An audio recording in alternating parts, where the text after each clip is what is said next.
Hey there, I'm Lee Ullman here with some big news from the National Young Farmers Coalition.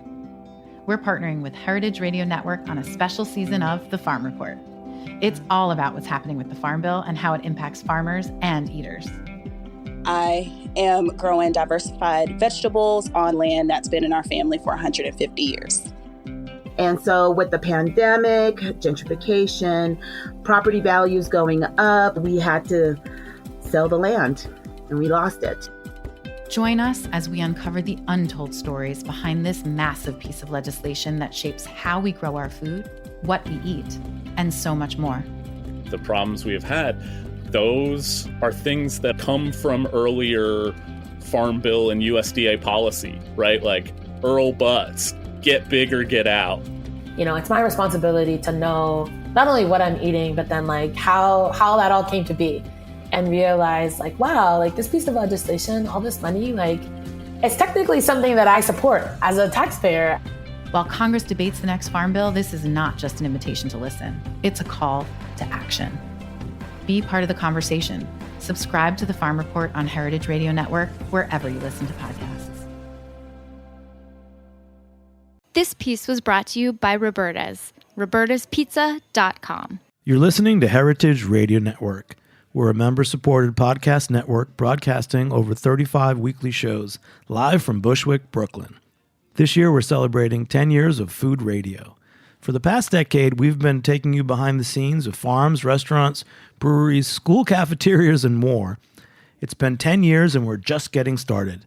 Find us at heritageradionetwork.org. Hello, and welcome to Snacky Tunes. I am one half your host, Darren Bresnitz. This week, we are in one of our favorite cozy corners of California's Central Coast, Los Alamos. We sit down with husband and wife, Daisy and Greg Ryan, who traded the fine dining environment of New York City for a cute little French bistro in one of our favorite cities in the world. Then we are back in Silver Lake at the legendary Dangerbird Records Studios, sitting down with Fiddler, who are playing songs off their debut album, Downey, which is a candid and personal look at growing up in Southern California. So sit back, relax, and enjoy Snacky Tunes on heritageradionetwork.org. We talk about food, we talk about music, with musical dudes, finger on the pulse, Snacky Tunes.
Hello, welcome to Snacky Tunes. I'm one half your host, Darren Bresnitz. We are up here in Los Alamos with Daisy and Greg Ryan of Bells. Welcome to Snacky Tunes. Thanks for having us. Thank you for having us. Daisy, you are the chef. Greg, you get the likes, and then we keep the lights on, as well as the GM, owner, both owners, but manager and chef respectively. Yeah. So let's level set for everyone. What is Franch? F-R-A-N-C-H. You can kind of look at it two ways. It started as kind of a joke between Daisy and I and our pastry chef, Sarah, of this relationship between French and ranch out here. Mm-hmm. So it actually, you can go two ways. You can call it Franch, which is what we call it typically, but there's also the other idea of calling it Franch. So, but for us, we like to think of it as like French ranch style out here. So we were a little worried about how the local people would adapt to traditional French style things, so we tried to make it a little more approachable, you know. And it works, and it's a good easy way in. It's a real eye catcher. It ended up being something that felt very natural, and also people ask questions because they're like, "What is this? Why does this say the back of your shirt say very French?"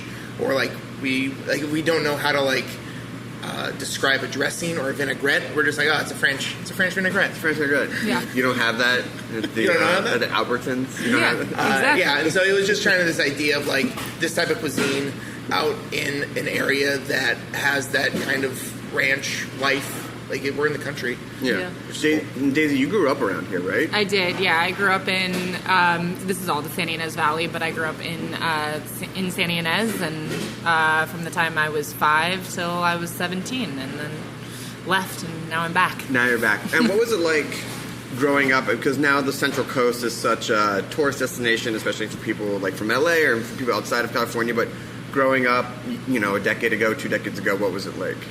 I mean, it was obviously smaller. Everything gets larger with time. But, it was still very much a wine community. My mom even worked for some of the local wineries. And, it was lovely. I don't know what weather is because it was always beautiful. And it's, growing up in the country. And my whole extended family is in Los Angeles. So I spent a lot of time there still. But, it's a small town. Your parents are a big part of the community up here, right? They've become so. I mean, my father wouldn't have it any other way. Everybody knows him and doesn't forget him, for better, for worse. But yeah, they were local. We started a business when I was 8, and so they became business owners in the community. And then during El Nino, we lost that business, and that was kind of it was a big thing. People still remember that in the valley. And what was the business? It's called Eye of the Day. It's a garden design center, and it still is in existence. They just moved south to Carpinteria. Got it. So, yeah. Now, you both have backgrounds in fine dining. What pulled you into the fine dining or even the cooking world? When did food start to creep in as a profession for both of you? Well, for me, while my parents are in the garden design business, food was always a big part of our lives. And my parents actually applied to culinary school when I was 5 and were accepted. At the last minute decided not to go. But so as I was never a good student and was having a hard time finding a way in a normal university or community college. And I realized that I was always happiest when I was in restaurants. I was working as a waitress at the time and decided, hey, I love cooking. I like being in restaurants. I'm going to go to culinary school. And so I went to the CIA in New York. And Legendary. Total legend. Yeah, it is very pretty. It's very pretty. Yeah. It's very pretty. Yeah. And for you, how'd you get into For me, after I was going to I started cooking when I was a senior in college, I think, is when I started to get kind of more interested in cooking in general. And then kind of as the old adage goes, like I was ready to go to law. I was going to law school. I was going to go to law school. Everyone's got that story. I had kind of like a quarter life crisis and decided I didn't really want to feel like doing that. Yeah. And was not really sure what to do. I grew up on a grass seed farm in Oregon, and so there was this idea of like just trying to do something kind of on my own, but also very much I really enjoy that kind of physical work that kind of gets involved, as well as kind of troubleshooting, and restaurants seemed to be something that I really liked. And so I went to culinary school in Portland, and then after that ended up making my way to New York. So what was it like? What was the gravitational pull working in the restaurant world of New York, especially coming as outsiders? Did you feel that you had to put your New York years in to sort of say that I work in the chef and restaurant world? I don't know for either of us if it was that. I think Greg ended up there with his ex-wife, and they moved there together, and that's kind of how you ended up there. Yeah, I mean, it made sense. For us, for me, for New York, it was like, at that time, I was living in Portland, and I really wanted to see what my ceiling was. Like, you're just like, if there's no better place in the country, at least at that time, in like early 2000s. Oh yeah. To be like, let's go. I just want to see what. I feel like I'm pretty good at this. I really enjoy it, and let's go see what we can do. Yeah. I mean, New York in the early 2000s through 2000, I'll say 10, and Brooklyn as an extension, that really was, I felt, the epicenter of the culinary scene in America. Yeah, I mean, I remember when I went to go to culinary school, I remember saying to my mom, don't let me stay there. I don't want to stay in New York. I want to come back to California, but spending every weekend in the city, and it was just like, when I graduated, why would I go anywhere else? It was so good. What a fun time to be in New York. Sorry, I just went somewhere real quick. I had a quick memory. Now, you guys cooked at a lot of places, but one of the most famous places you wound up was Per Se, which is, if you want to talk about ceiling, hard work, can you survive at a restaurant under such a legendary chef as Thomas Keller, that must have been quite the experience to really see, am I cut out for this? Yeah, it definitely is. Like, we kind of consider it like graduate school in restaurants, that's fair. And it's the people that we met, and obviously we met each other there, and the people. How'd you two meet? Who saw who across the room? Were you folding napkins? Oh, Greg thought I was a lesbian when he I thought you were met me. a lipstick lesbian. Lipstick lesbian. Yeah. Great pickup line. Yeah, and I was my first day training. She was finishing a private event job. Yeah, I started there first. And I remember elevators closing and someone walking down with a flannel shirt and cowboy boots. And I was like, Bose headphones. There she is. Oh, yeah. Yep. You're like, there she is. Yeah. Wrong team, but there she is. Yeah. But then you guys were working together? Yeah, it was at that time, it was right before the recession. Another great time. Yeah. 2006, fine dining New York was just wild. Yeah, because the rich are always rich, recession or not. So Per Se, we did fine through it. But at that time, we'd started, a couple months prior, and when the recession hit, the restaurant laid off, 20 people, about 20 or so. And we made it through that layoff. And after the next year, it was really a tight crew. We all worked 6 days a week, and that's all we did was work with each other, see each other, and those other people we were working with are our best friends still.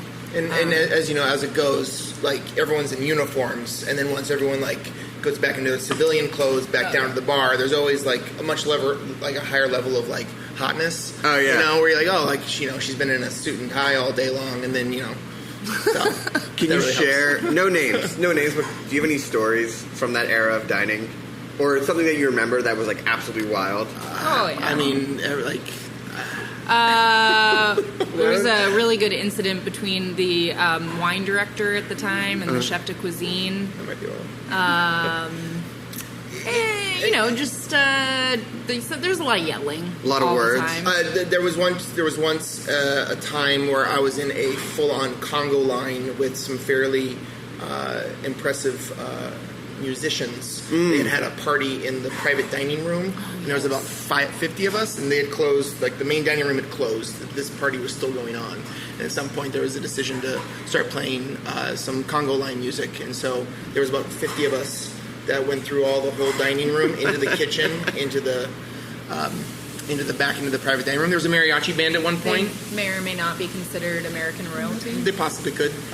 It's funny because you think of, when you walk into Per Se or something like that, it feels really stuffy. Yeah. But, for private events, I feel that all bets are off. A little bit. Yeah, when people spend that kind of money. And they feel like it's their own, which is kind of cool. Especially at that level of service, especially because I know you guys did front of house, there's no.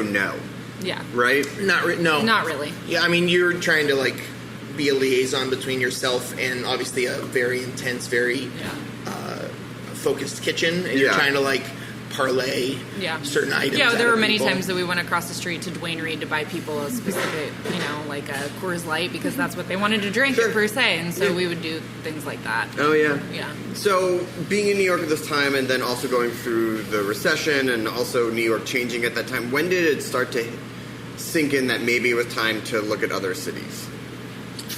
I think pretty early on, once Daisy and I decided that we were probably going to be together for the rest of our lives, and we really wanted to do something on our own at some point. We felt like, and we both come from families that own their own businesses, whether it be a farm, like an agricultural background, or someone doing like garden design. Like, we take a lot to think about doing something on our own, like us being able to call our own shots. Yeah, and I think seeing how hard our families worked and how hard we work in this industry, and just hearing it over and over, like, if you're going to work that hard, why do it for somebody else? Sure.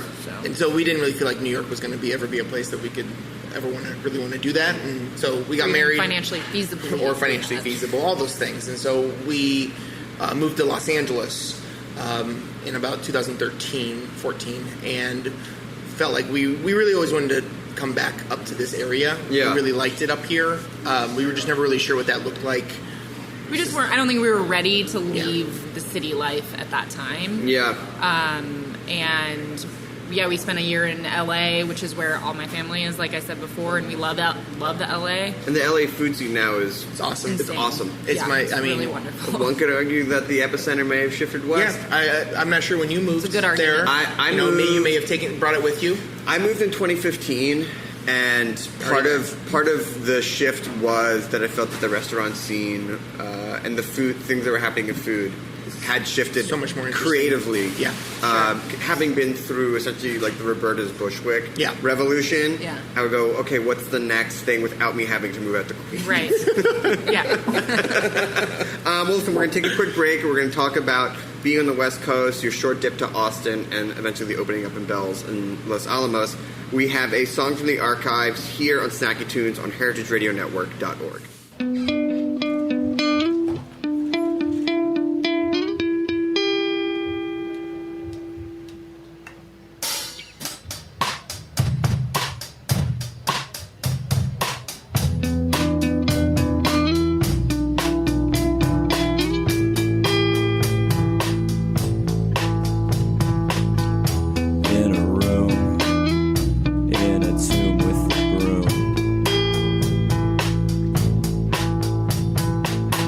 Try to sweep away the clouds and the gloom.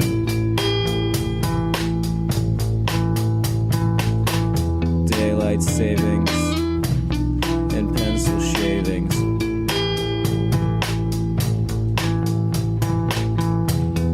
Scrawl on the wall, predictions of the fall.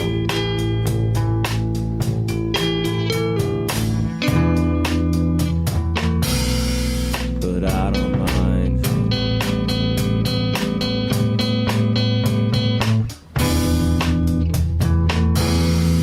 But I don't mind.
welcome back to Snacky Tunes. We are with Daisy and Greg of Bell's in Los Alamos. So you're back in LA, but before you made it up here, you actually made it a dip to one of our favorite cities, which is Austin. Yeah. To work at the legendary 5-star restaurant, which from the first moment I heard it was a 5-star restaurant, I go, I didn't know that those could exist. But you went to Jeffrey's.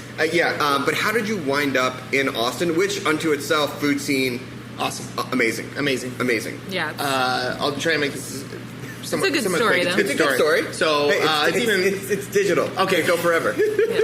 So when we got married in New York, we decided our honeymoon was going to be driving across the country and eating through, essentially heading south and then heading west. So we ate through about 10 different towns, one of those being Austin. Fun.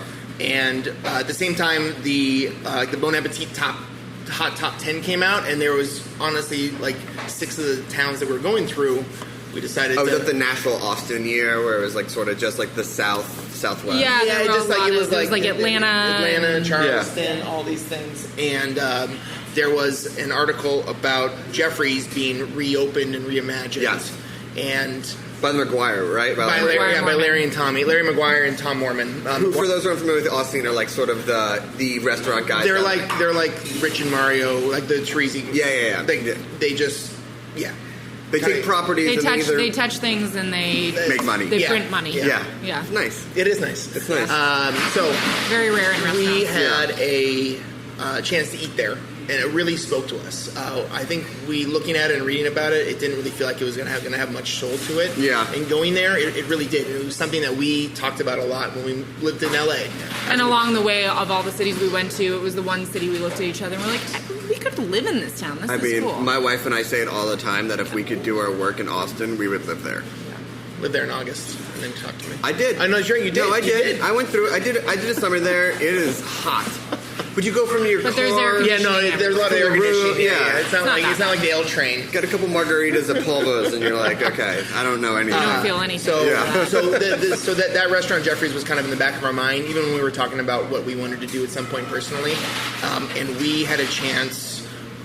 It was Daisy's birthday. We were at a restaurant in downtown LA, and this gentleman was sitting at the host stand. I'm pretty good with faces. Pretty good for my good for my career. Yeah. And Larry McGuire, who we had not met, is sitting at the host stand. Huh. And I'm like, and I'm drunk because it's my birthday. Sure. And Greg says, Daisy, that's Larry McGuire, and I go, I don't know who that is. Do you mean Tobey Maguire? And he goes, no, he owns that guy. And he goes, no, he owns Jeffrey's. And I go, oh. Yeah. So Daisy went over there, just said hello, thanked him for a great time that we in your restaurant like a year ago. We had a great time. Just keep doing what you're doing. And we kind of left it at that. And then 2 days later, so I was the restaurant director at the Beverly Hills Hotel at the time. And 2 days later, I'm going to work, and here is Larry McGuire on his computer outside on the patio having lunch. And randomly, he was just staying at the hotel. Huh. And so I reintroduced myself, and we just started talking about New York. What are you doing here? You're in New York.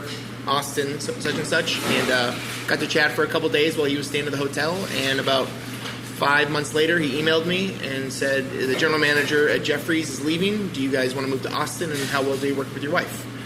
And at that time, we both were like really happy in LA. I don't think the hotel business for both of us were really kind of our thing. Mm-hmm. And we didn't have a home yet. We didn't have a child, and we're like, let's go out there. And so we moved out there, and Daisy was the assistant beverage director for the restaurant group. So she helped put together cocktail, beer, and coffee programs for 7 other restaurants at the time when they were open. And then I ran Jeffrey's and the sister restaurant next to it called Josephine House. Yeah, Josephine House is great. Yeah. And so what did you learn in Austin from the restaurant scene? Because compared to New York and LA, that's definitely the smallest. I mean, it's smaller than you think. What did you learn? What did you take from that, working in a culture like that? A lot. We learned, I think it was equally as important to what we're doing now as Per Se or working at Gramercy or whatever. What we really learned from Tom and Larry and the working in that team is how important branding is. Yeah. And how important social media is, and they have an incredible attention to every detail in a restaurant. Of course, the food in all the restaurants is great, and that is important to any restaurant, but it also is important, like, what pen you sign your check with, and what uniforms look like, and what your sweatshirts look like. What your sweatshirts look like. What the scent of the bathroom candle is. Just things like that is what sets restaurants that all have good food apart, you know. Well, especially nowadays, and we'll get to this a little bit, especially being in a town like Los Alamos. Yeah. How do you get people to know about your restaurant who are not coming through this town? Yeah. Because you're pretty much, if you're on your way here, you know it exists, so that's already done. But for the people who aren't on their way here, how do people get to know about it? Right. When did you start thinking about coming back to the Central Coast? Like, when did the time at Austin start to run out and you start thinking about... when we had our son. Yeah. Yeah? Yeah. Your CEO? When we had the CEO, Henry. Yeah. You know, I think we hit a certain ceiling at McGuire Mormon for ourselves. Yeah. You know, they're doing insane things, and, you know, they're going in... At the end of the day, you're part of a think tank that's helping put something together, and really our jobs, as always, are still going to be to engage in that decision, not necessarily always a part of that decision. Right. You can say, here's what I think we should do. And they rightfully so, as like the owners or people who are in the executive level, like, that's great, we're going to do this. And then every once in a while, one of your ideas makes it through. And which makes sense. Like, it's just how it works, and you can't really you can't get offended by it. But at a certain point, we felt and we feel like we can make decisions on certain things, and we don't want to have anyone tell us no. Yeah. And then our son being born was really helped just kind of like push that along. We knew we wanted to have him be raised on the West Coast. My family's from Oregon, so it's a quick flight from Portland to Santa Barbara. Yeah. Daisy's parents are hugely supportive of what we do, and we just wanted to, and we love this area. We kept thinking about anytime that we were in Texas or in Austin and we had some time to maybe take to ourselves, like, we would just come back here. Yeah. So how did Bell's start to become a reality? Because for those who've never been to Los Alamos, there's 4 restaurants, and the idea of opening up a 5th restaurant, I feel maybe not be looked fondly upon by other people, but you guys lucked into the fact that one of those 4 restaurants was closing. Right. So how did that happen, and how did you get in the mix? Well, I have to give my dad credit. He's always moving and shaking and looking for opportunities we call him the idea man. And we had already looked at opening a restaurant in Los Olivos. My parents were able to purchase a property that is currently a restaurant there. And that was kind of what we were moving forward on. Things just didn't go the way that we thought they were going to go. I don't remember exactly if my dad heard that this restaurant had gone up for sale or whatever, but we came up here and had lunch, started chatting with the owners at the time, John and Jamie, and it just moved very quickly from there. I mean, we sat here, and anytime I sit in a space, I look and go, okay, well, I would change this and do this, and we just kind of saw it, and that's how it happened. Yeah, I mean... we moved here in October, November, 17. and the restaurant was reopened by the following March. That's amazing. Yeah, we had already kind of started to put together like a pitch deck for another concept, and then so we had kind of gotten our wheels turning a little bit on like how to kind of put those things together for, say, an investor package or just kind of in general like what a concept would be. And then with Jamie and John, who were looking to retire, they were motivated they were not motivated really by money, I guess, in a way. They were looking to try and find 2 people who were really kind of looking to take on the legacy a little bit of this town and kind of keep moving it forward, I would say. And we all got along very well. We all knew a lot of the same people, and it just felt very natural. And we were able to move very quickly. And you seemed like you were able to integrate yourself into the community very well. Like, you have Bob's Bread here, you have Lo-Fi Wine, it seems like it was very open arms. It wasn't, I think we, just through serendipity or whatever, there is this new wave of something happening in this town. It's been coming for a long time, and the foundation has been built by Flatbreads and by Jesper at Plenty. Charlie's. The Alamo, all those things. But within 5 months, we opened, the Skyview opened, Bodega opened, and it's just, and then Lo-Fi recently opened too, and we all, I think, are, as Greg constantly brings up to people, the street has a lot of small businesses, and they're all owner-operator ran. Like, we're all here on the street all the time. I mean, being in such a small town, I know we talked about it earlier about social media. Is that the biggest way that you get the word out? Or, like, how do you really build beyond what is a very small community that is very transient as well? You know, I think that it's kind of a little bit of both.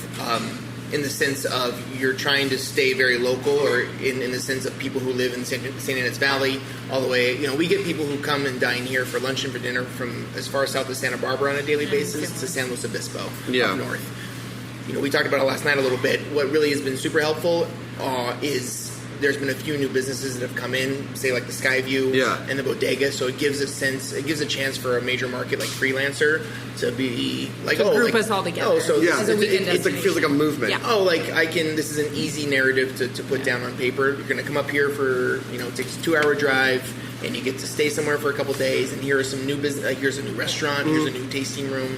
And the 101 freeway. The 101 has to be one of the biggest for us. I mean, we are right off the freeway. Yeah. People are constantly driving from LA to San Francisco. Yeah, honestly, it's that Chevron gas station probably gets us more business than anything down the street. Because I mean, it's huge. It's huge. That's a big part of it. People are like, they'd walk in and they'd be like, I've never been in this town, but I had to stop. Never heard of this town. I had to stop for gas. Like, what is this place? Yeah. I know. It feels like magic. It feels like magic when you get up there.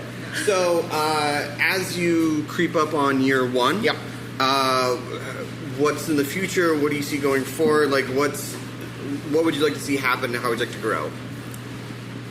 I think for us, it's still kind of trying to remain consistent with what we're doing from our food standpoint. I think this next year will really kind of give us an idea of how much and the kind of volume and just the kind of people that are going to be coming through this town.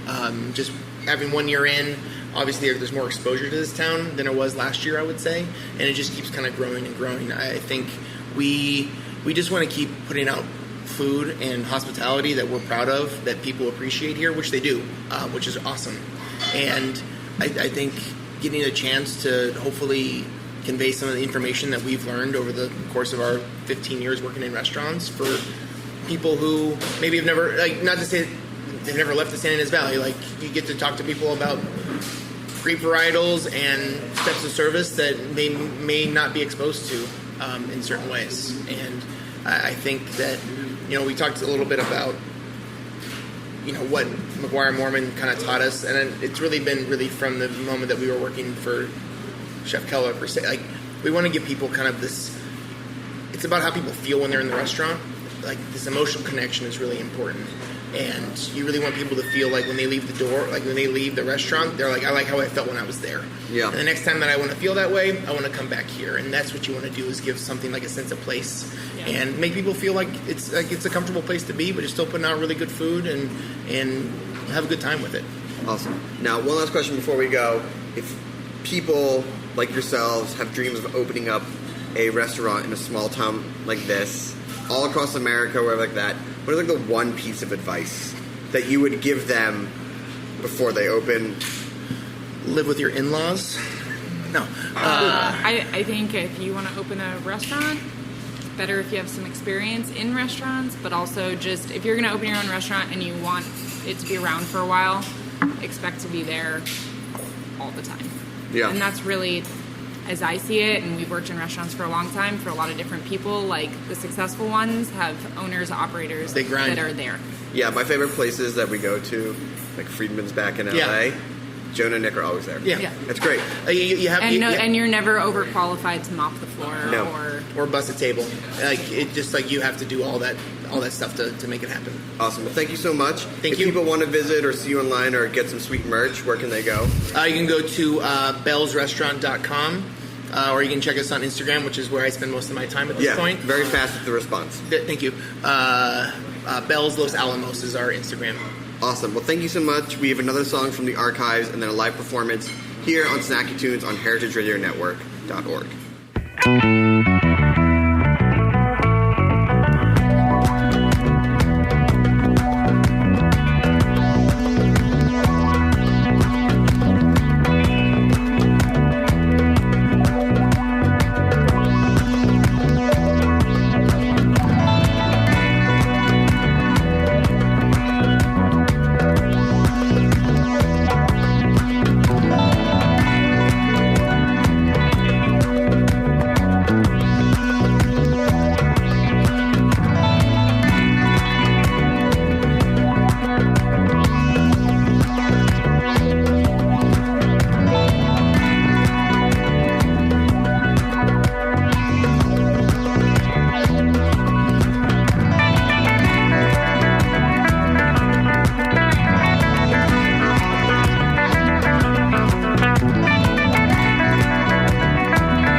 Roberta's, a super duper awesome place.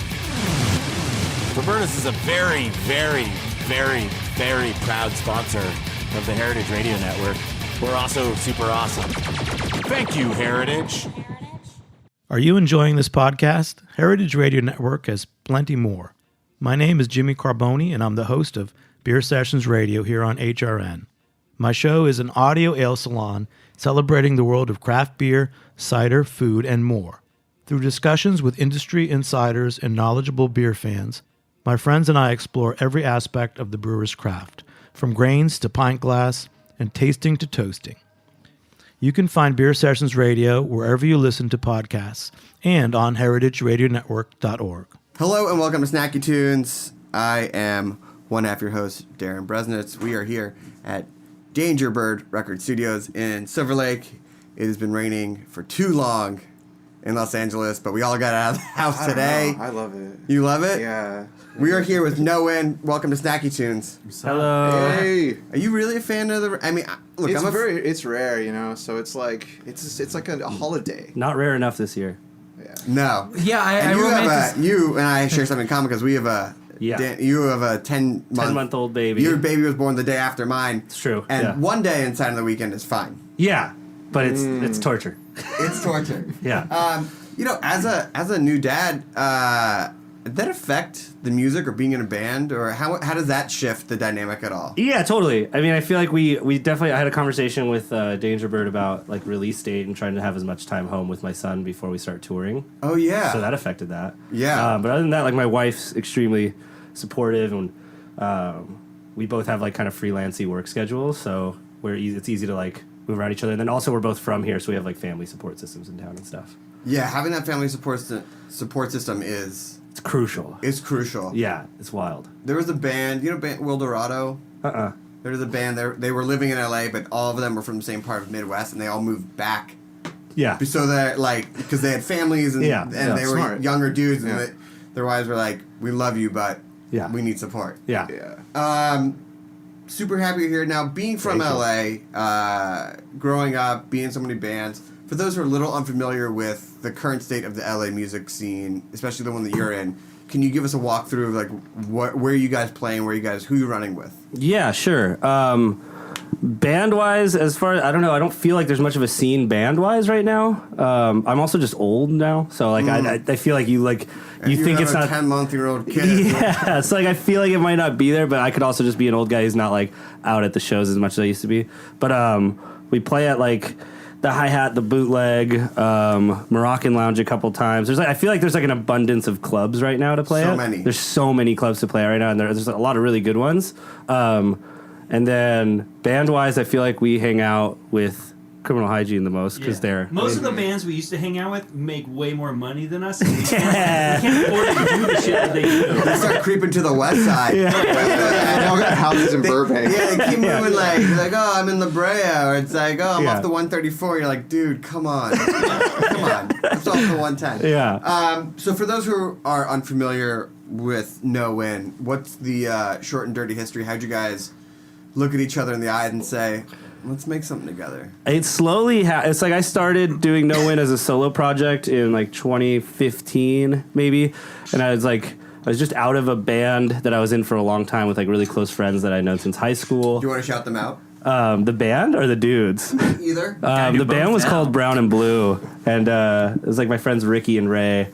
And there was a series of different Anthonys who played drums for us. They were all cool Anthonys. Who's Anthony? Who's Anthony? Yeah, who's it? My drummer.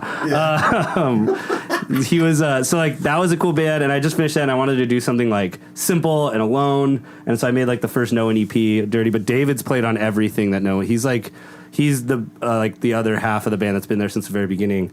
And then I had like different drummers playing on different stuff. Jeff played on some of the earliest No One stuff, but I was just going like each song I'd get a different drummer to play and record it. And then Juan, I don't even know when Juan came along. It's been a while though. We just like kicked it, Danny and I, like through mutual friends and stuff. And then he hit me up at the blue and was like, "Hey, dude, you want to play guitar and some like fun like rock stuff?" And I honestly hadn't played shows in forever, or even really played in a band in like maybe 5 years. So I had to just leap the opportunity. What made you put it down and then want to pick it back up?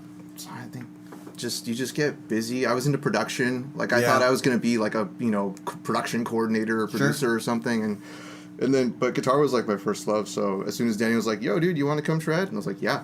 What is that process like mentally for writing songs by yourself, not really checking in with anyone, but Yeah. then inviting people in, and not just inviting people in who are just going to be yes men, but knowing that you want to invite people in to have creative foils or bring their own influence. Yeah, I it's good. I feel like I've always worked that way. I feel like I really like collaboration. So like I'll make like a demo with like MIDI drums or something, and like a really whack bass line, and just like, but all I'm trying to get is like the bulk of the song down. Sure. And then I get to show it to people who I think are all really good and figure out what they want to do. And like, David's like one of my favorite musicians. I've learned so much from him, and his musical projects are so good.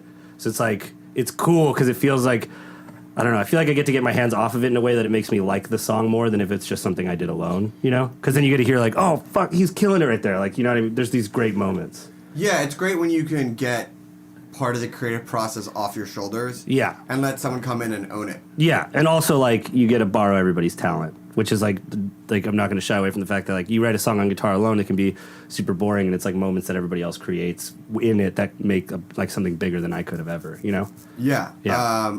Well, speaking of bigger moments, can we hear a song? Yeah, let's do it. What do you want to play first? We're going to play Shelley Duvall. Shout out. Yeah. He quit drinking 5 months ago. And this is coming off the new album, right? Yeah, this is on our first full-length record that's coming out on Danger Bird on March 22nd. It's called Downey.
Settle up our score.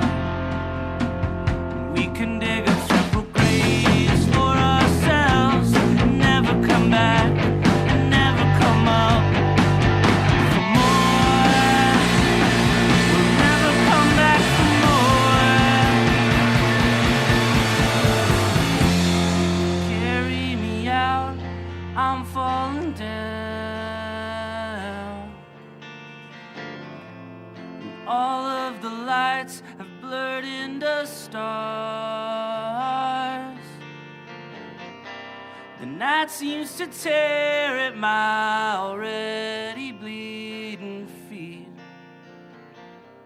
And I wish I knew your body pressing up against me. So let's talk about the new album. Yeah. First album. Mm-hmm. How's that feel? Crazy. Super good. I'm excited.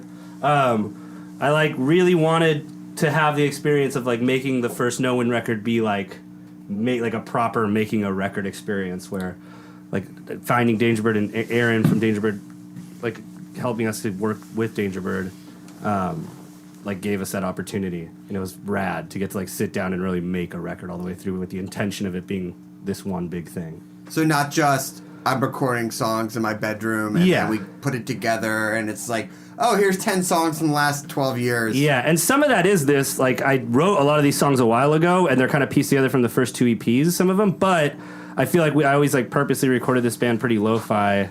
We have a studio, so I've always had the opportunity to record it well, but I felt like it was more important at the time for me to just like bang them out in this like lo-fi dirty way, and now we got to like really give them the treatment I thought they always wanted. Ooh. Yeah. What's the treatment? The treatment. The treatment. I like that. I just got to nerd out and go crazy for a month in the studio and like obsess over parts and pieces. And hire a guy who's very good at mixing rock records to mix a rock Shout him record. out. Yeah. John Goodmanson mixed it and he killed it, and it's like that was another. It's like the same kind of thing as working with a band where it was cool to get hands off the record, give it to this dude who's way better than I am at mixing, I think.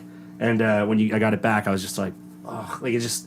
I can listen to it without cringing and thinking like I should have turned the bass down. I should have done. Like I can just listen to it and think it's like it's great. Oh yeah, professional finishing of any project, and then having someone else come in who's not as emotionally invested, who can just look at it from just a complete production point of view, is so rad. It's incredible, and it frees you to not hate it. Yeah, but also it allows you to deliver something, step away, and then it gets delivered back to you, and you go, did I make that? Yeah, totally. That sounds very good. Yeah, it was a very nice moment when I got mixes back from The album takes its name from where you grew up? Where I grew up, yeah, Downey, California. Where's Downey, California? 13 miles south of downtown LA. It's like the suburbs, yeah. Okay. Yeah. Would you trek into LA? Yeah, when I was a kid, like you'd come to shows up here, like no one's gonna play Downey, you know, so I'd like drive up to It's a LA. Classic San Francisco, LA, Downey, West Coast tour. yeah. Just gotta get that Downey Avenue Theater gig. Oh man, did you really tour if you didn't play Downey Avenue Theater? Yeah, did you ever really tour? Did you ever really tour? But you would come in. Would you grub too? Would you come in and like eat? I'd go like come to like shows, like mostly like go to the Smell, go to the shout out. Echo, or like Perispace a little later. Yeah, I just go to shows up here and hang out, and then like I made friends who were like from suburbs on the other end, like North LA, so I'd drive past LA to go hang out there, and then they'd take me to places. I don't know, I just felt like the city was always like a place to go. I always love those old stories about the punks in LA. When they would talk about taking 4 buses to go hang out, Yeah, insane. instead of just hopping on, the Q or something like that, like the New York punks. Yeah, buses suck here. Yeah, I remember the first time I came out here, I took a bus, and people looked at me that I was nuts. I mean, I'm still rocking the Metro. Yeah, it's cool and they work, but like I feel They like definitely come. Yeah, like they always come. It's just late and weird, and then like it takes long. I live in Glassell Park. I took the bus to Highland Park not that long ago to go like have lunch with someone. It was like a 35-minute bus ride. Yeah, and that's like a fucking 5-minute drive. Oh yeah. Yeah. Sorry, I'm cursing. Am I No, allowed it's to fine. curse? Okay, cool. No sweet. rules. Shit. Yeah, that's just they just take a long time. Naming a album, especially your first album after the place you grew up, do you feel a responsibility to represent the town as a whole, or is it just, I guess, what the town meant to you? Because obviously, growing up and being a punk in a smaller town is going to have its different memories. For sure. No, I feel no obligation to represent Downey. Sorry, Downey. Downey. Coming for you. I love Downey, but like, no, I don't really feel that. I think it's more like, I guess, representing what it meant to me, which I think if I spoke to a bunch of people that like my family and people I grew up with in Downey would be bizarre. Yeah. I feel like I have my own take on it. Is this your first step into getting into city council? Yeah, this is actually I'm announcing my campaign This is for great. Downey. They've been sharing our videos. Yeah, the They have city a council promotional members are video. rocking some Downey videos. So. I mean, that's pretty cool. Yeah, it's really cool. I mean, how many towns get a whole album named after them? Yeah. I wish, like, this is just a bad side of my brain, but now I wish there was, like, some really mean digs at Downey, just because then they're, like, sharing it with me. But it's not. It's, like, sweet. I like that place. Yeah, but that's, I mean, yeah. What if one day the mayor comes out and he's pulling a track for his new election campaign. Yeah, I'm in, dude. I don't think you even run. You do run for mayor. Downey's mayor, I think it's like they rotate city council members into the mayor. Oh, what is that? Cousin? It's like, Yeah, no. I It's don't know. like, Torrance has heated mayoral elections. Maybe. Yeah, it gets gnarly in Torrance. Yeah, I can't remember what Let's not town. get too political. Yeah. with local mayoral campaigns. There was some band whose mayor just died, and their mayor was a dog. Oh, Idlewild. Idlewild, yeah. Yeah. Love that. in California? It's the best damn mayor. Right up on the mountain. Best damn mayor. Good Yeah. boy. Good boy. Real good boy. Certified good boy. A fine good boy. All right, you guys want to play next song? Yeah. What do you got for us? This is called Endless Scan. Okay. All right. It's also off the record. They're all going to be off the record. But that's great, though. Yeah. Yeah, when we come back, we're going to talk about the anticipation of that first baby. All I right. guess technically your second baby, but first musical baby. First musical baby.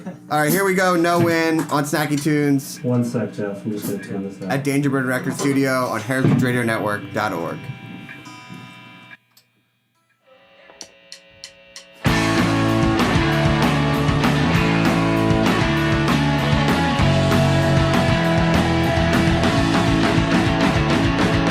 I remember you from high school. I remember all the things you drew. I remember who you were when nobody loved you. You feeling out, Lou? Often asking if this is it. Are you wondering if you'll ever really know something or anything at all for sure? Yes, I would say you understand just as much as anybody can. The outside staring at the portraits that I put up on my wall. Promises you made when I was lost.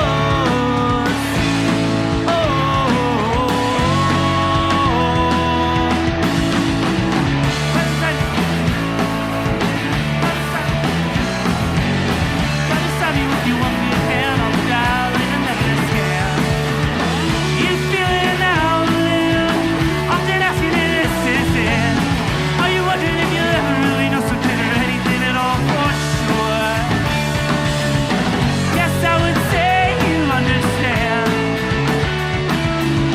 just as much as anybody can. From the outside, staring at the portraits that I put up on my wall. Promises you made when I was lost.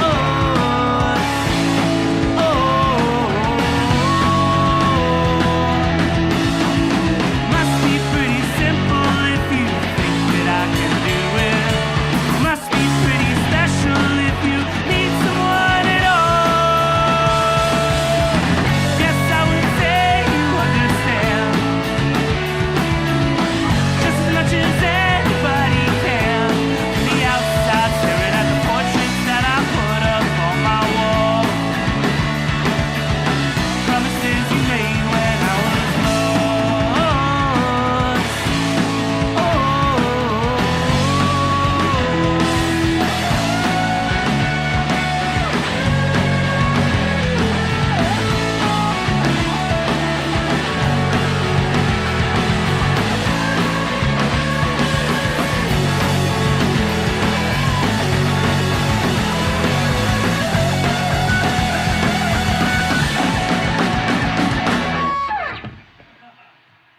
Shred City. Which most people didn't know is the nickname of Downey. That's Downey's nickname. That's our Yeah, town. Shred City. Yeah. It's one of the burbs. Yeah. So first album's coming out. Yes. And what is that like putting out the first? What's the anticipation like? I just like, I think right now, dirty cables. I think right now the anticipation is just for touring. I'm excited for the record to come out and have people like react to it and see if anyone wants to listen to it and just like go through that. But I'm like already proud of it. You know what I mean? Like I feel like getting to finish it, hear it back, and having songs start trickle out from it. Like I'm already stoked. I'm super proud. I'm just excited to like play it for people and see what it does out in the world. I have to say, I am sick of single-only bands. Yeah, I really, really get bummed out when I'll hear a song and then I dig into the album and I go, oh boy, it's not really an album. Yeah. So I'm pumped that you guys are putting out an album but what is the pressure in putting together 10 songs that can all stack up together when realistically today all you really need is a single to go out and tour? For sure. I don't know. I guess I try not to think about it too much. I feel like it's there, but also the luxury of it being a first record is there is like a little bit of like, you know, some of the songs are from the first No-Win EP ever, and I got to re-record them. So like, I feel like it takes some of the pressure off because I feel like I had plenty of time to wrangle these 10 songs together. But you know, I like it. Sounds good. I mean, a lot of people argue that the first album is you have a whole life. To write that first album. Exactly. Yeah. And then the second album is like 6 months. Yeah, you got a couple months. But I feel that anticipation or knowing that you had time to make it, how do you then prepare to go out on the road? Because, I mean, I know you've played LA, but now you're away from the fan base, you're away from home. Yeah. What do you prep for that? We're just gonna practice a lot, and I'm just super. I feel like we're also really lucky. Like the tour we get to start this record on is with Swerve Driver and Failure. Shout out! Yeah, so it's like it's gonna be super fun that we get to play to these big rooms. So like it does take some. I'm really happy. Like the first thing we're going out to do isn't like us trying to solo headline tiny clubs around the country. Yeah. Are you gonna open up the pit? We're gonna open up the pit. I doubt it. I feel like everyone will like break something if we open up the pit. We also not a pit band, maybe. Yeah. Maybe. Ooh, I don't know. Maybe. It depends who. I mean. I mean, you can pitch to just about anything. Yeah, man. Get a good windmill going, maybe a stomp. That first Regent show, remember when the first song we played, those kids went nuts, and then they realized quickly, we're like, oh, these guys are sad and chill. More chill than that. We played, that was my first show. That was Juan's first show. We played the Regent opening for Fiddler, and that was like super fun. Yeah. But I also feel like that's just like a powder keg waiting to go off. Like if I played an acoustic guitar hard enough, that crowd would have. Well, I guess that's sort of my point is that those kids would slam to anything. Yeah. Swerve Driver Failure fans, I feel like are gonna be like. Not like if we can get them to nod their head without like a disappointing look on their face, we've won. You've won. Yeah. If they play that Road Rash song, I'm going crazy. You know that? You know about that? We found out they had a song on Road Rash, the video game. It's a yeah. I'm a very big Road Rash fan. It's very big. Yeah, it was a very good video game. How long can you wait to bring that up? What? Without looking like a super fan? Like night one? I think right away. Like night one, just be like, yo, Road Rash, what's up? Give me the deets. It's just gonna be like someone called us and said and you're like, oh, okay. No, it's not even that. It's someone called our manager. Yeah. I didn't even know it was in there. Yeah, it's like not gonna be fun. They're probably gonna be like, I don't like video games. I'm like, cool, I'll see you guys later. Cool. So this being the first album and working on it and pouring so much into it and being it so personal, should people not like it? Yeah. Or people love it. How do you not take it personally? Because you gotta weather both sides of the pole, because you can't be like, fuck those people who don't like it. Yeah, no, but I love the people who love it. Yeah. Shut off your internet. Yeah. You know, that's step one. Step two is get a prescription of something. Yeah. There's a whole... Just mellow out. There's a classic rock progress. Oh, you just turn the comments off like Fire Festival? Yeah. Oh, man. I'm not even worried about it. I care. I want people to love it, but at the same time, like I feel like you can't get even a little bit. If you think about it a little bit personally, you're already screwed. Like you're gonna go down a rabbit hole. Well, like how many years of bad reviews have you calloused from? That's true. We've also all been like crapped on before. Forever been crapped on, you know. It's par for the course, you know. Yeah. Yeah. So how will we deal with acceptance? Yeah, I don't know how I'm going to deal with acceptance. That's true. That's a lot harder for me to understand. Okay, so let's say you go out. Yeah. All right. And people like the album. I mean, the songs that I've heard so far rip. The live stuff rips. Thank you. How do you deal with people going, I really like it? And not just crying. Yeah, I don't know. In front of fans. I don't know. I'm just going to get really happy. It's really nice to hear it, and I have no idea. It'll be cool. We'll find out. Hopefully. Oh, you will. Say like you've done a good job. I go, I'm sorry, I could have done probably better. The next time, I'll work hard. And I'll come back. In this room are terrible. Yeah, such an instinctive reaction. I'll come back. We'll work hard. I promise. I promise. I'm sorry, I missed that. What was that first part? Okay. So before we get to the last song, with everything coming out, what's the one thing that you hope people take away from this album that they might miss without having the insight from the guys who made the album? Oh man, I don't know. I really don't know. I've thought about that question. I've been asked about people taking stuff away before, and I really don't know. I can't even think about it's like really hard for me to imagine being on the receiving end of that, like being just a listener. I hope they just think it's like, I don't know. I really don't even know what to say. I feel like I want it to just sound like a passionate rock record, like the things that I liked when I grew up, and I want it to not be like, oh, this band just like, I would like if the vibe wasn't like, they just slapped this thing together. I want it to sound like it took work and it was cool and it's like about passion and caring about every little bit. You know what I mean? That an album like this makes it into a rotation out of the first month of its release. Yeah, and I want it to sound just like not like a bunch of goofballs making rock music. It's like, no, we care. Like, this is like cool things that we really love and we really care about, you know? I'd like it to read as passionate. Well, I think it does. Cool. And thank you guys for making time. If people want to see you on tour, get the album, where can they check out? We have an album release show at the Highland Park E-Bell in Highland Park, Los Angeles on March 21st. And then we leave for tour April. I think we're playing like a show in Omaha, but then we meet up with the Swerve Driver Failure Tour in Milwaukee on April 7th. And then we're getting back to LA at the Fondo with them on like the 24th of April or something. So all our tour dates are at nowin.la, and all of our music is on Spotify, Apple Music, Deezer, wherever. It's all over streaming. And you can pre-order the record from dangerbirdrecords.com. And you got vinyl, dangerbird.com. Yeah, we do. I haven't held it yet. It's on its way in. But that comes out on March 22nd, but the pre-orders are up at Dangerbird's website.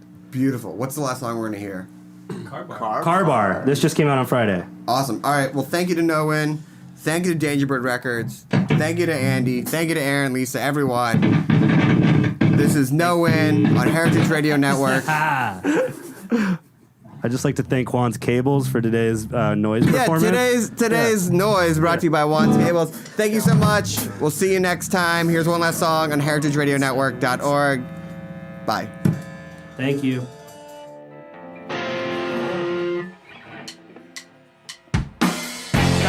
Parking lot car bar, karaoke.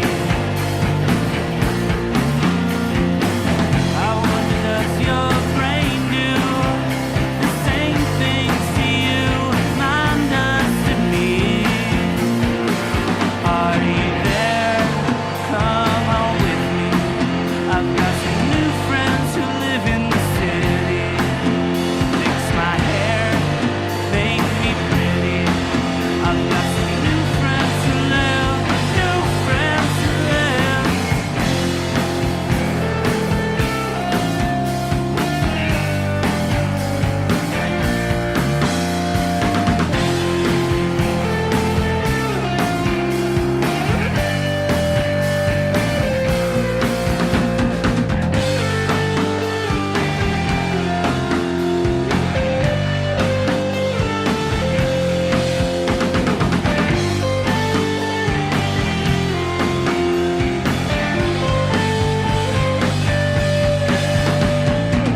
Stuck in the parking lot car bar, karaoke. I wonder, does your brain do the same things to you mine does to me? Are you there? Come home with me. I hate my new friends who live in the city. Pull my hair, make me dirty. I hate my new friends who live, new friends who live.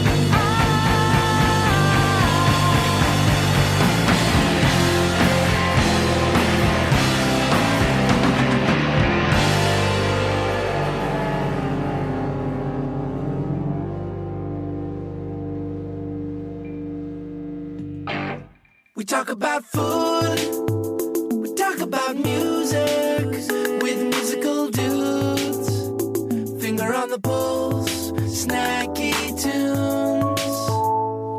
Thanks for listening to Heritage Radio Network, food radio supported by you. For our freshest content and to learn more about our 10-year anniversary celebration happening all year long, subscribe to our newsletter.